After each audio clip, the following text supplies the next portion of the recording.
Seja muito bem-vindo ao Doxa e Episteme. Hoje estamos de volta com mais um emocionante episódio da série Filosofando em Casa.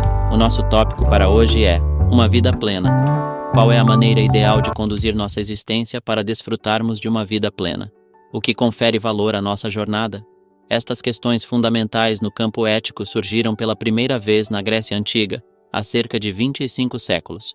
Desde então, continuam a ser um tema de debate constante, dividindo opiniões e aqueles que as defendem. Perspectivas sobre o que constitui uma vida de qualidade abrangem uma ampla gama, e nesse contexto, infelizmente, as divergências de opinião têm um impacto significativo. Isso ocorre porque visões claramente distintas sobre o conceito de uma vida satisfatória influenciam de maneira direta ou indireta nossa conduta e nossas interações como seres sociais. Muitos dos sofrimentos humanos ao longo da história surgiram devido a desacordos em relação a essas questões fundamentais. Por um vale de lágrimas. Do ponto de vista religioso, uma vida de qualidade é aquela que se vive de acordo com a vontade e os desejos dos deuses ou de um Deus específico. No caso do cristianismo, a recompensa por uma vida bem vivida é uma existência beatífica após a morte, onde se compartilha a eternidade com Deus. Nesse contexto, a fonte do verdadeiro valor está além deste mundo terreno. Notavelmente, o que realizamos e conquistamos aqui na Terra é valioso de forma secundária e instrumental, pois nos ajuda a alcançar uma vida futura infinitamente melhor após a morte. A priorização do aspecto espiritual e superior, em detrimento do físico e inferior aqui e agora, inevitavelmente leva à elevação da alma e à subordinação do corpo e seus desejos. Do ponto de vista cristão, nossa vida na Terra é vista como um período de tristeza, uma jornada através de um vale de lágrimas, onde nossas aspirações mundanas são passageiras e nossas ambições terrenas são vazias. A virtude, de acordo com essa perspectiva, é encontrada principalmente na obediência à vontade de Deus. E essa devoção, pelo menos historicamente, frequentemente é acompanhada de desinteresse pelos bens materiais. A Igreja tradicionalmente incentiva qualidades como dedicação, abnegação, castidade, abstinência e humildade, felicidade, autonomia e razão.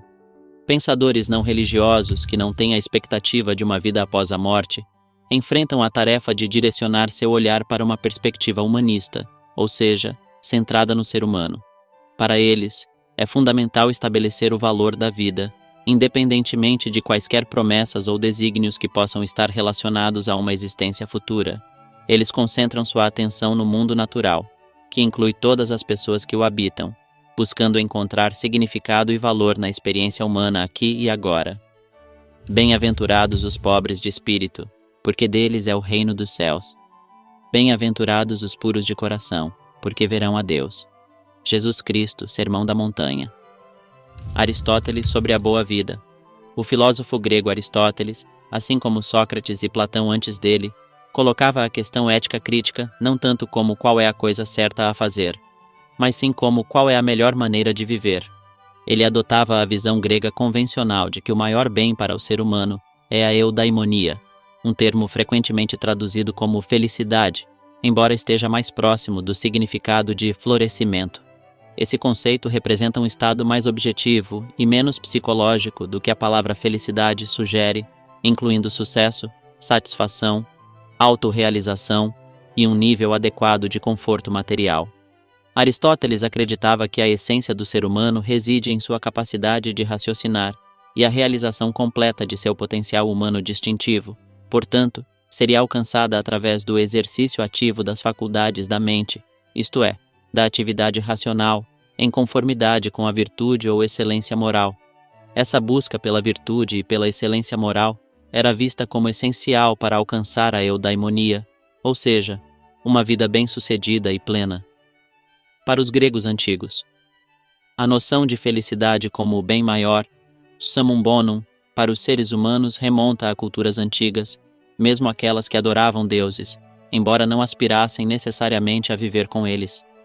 Ao longo da história, houve uma ampla variedade de pontos de vista sobre a natureza da felicidade e como alcançá-la. Por exemplo, o filósofo grego Epicuro identificava a felicidade com o prazer, embora não se referisse ao tipo de prazer sensual geralmente associado ao seu nome. Em épocas posteriores, Jeremy Bentham, o pioneiro do utilitarismo, também relacionou a felicidade com o prazer, embora com propósitos bem diferentes.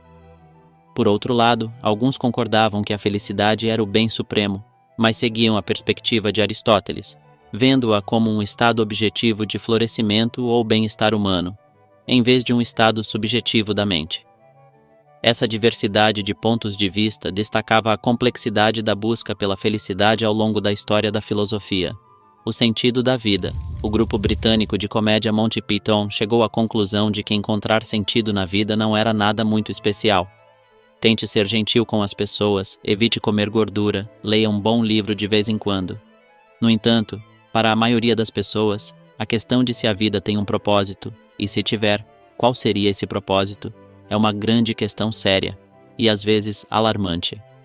Para aqueles com crenças religiosas, a resposta pode ser relativamente simples. Estamos na Terra com um propósito, que é servir e glorificar a Deus. No entanto, para aqueles sem religião, a busca por significado pode ser desafiadora. Muitos ateus concordam com o filósofo existencialista Jean-Paul Sartre, que argumentou que a indiferença do universo em relação a nós, indiferente porque não há Deus para dar propósito à nossa vida, nos dá a liberdade de envolver-nos com o mundo de maneiras que criem significado para nós. Sendo condenados a ser livres, somos o que escolhemos ser, produtos das escolhas significativas que fazemos e criadores de significado em nossas vidas. Sócrates afirmou com sabedoria que uma vida sem reflexão não vale a pena ser vivida. De acordo com esse pensamento, é fundamental que pensemos por nós mesmos e reflitamos continuamente sobre o que dá valor à nossa existência.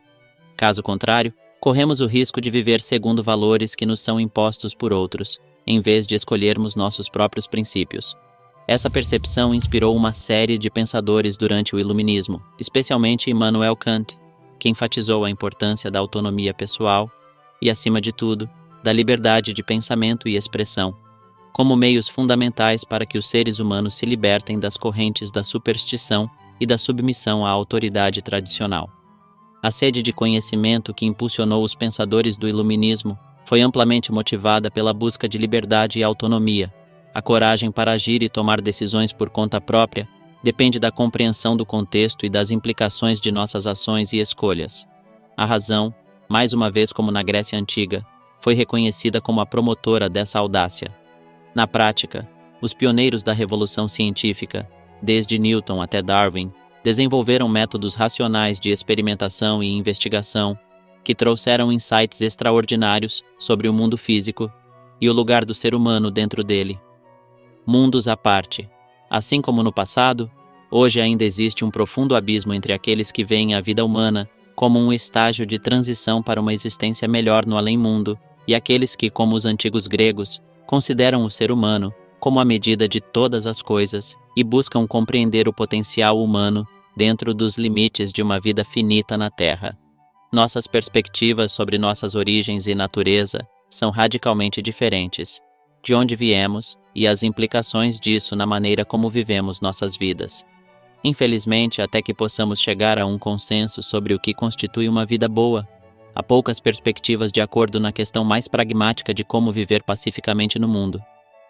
Essas divergências fundamentais em nossas visões de mundo continuam a influenciar nossas crenças, valores e a maneira como interagimos uns com os outros, e a busca por respostas continua a ser um desafio complexo e em constante evolução.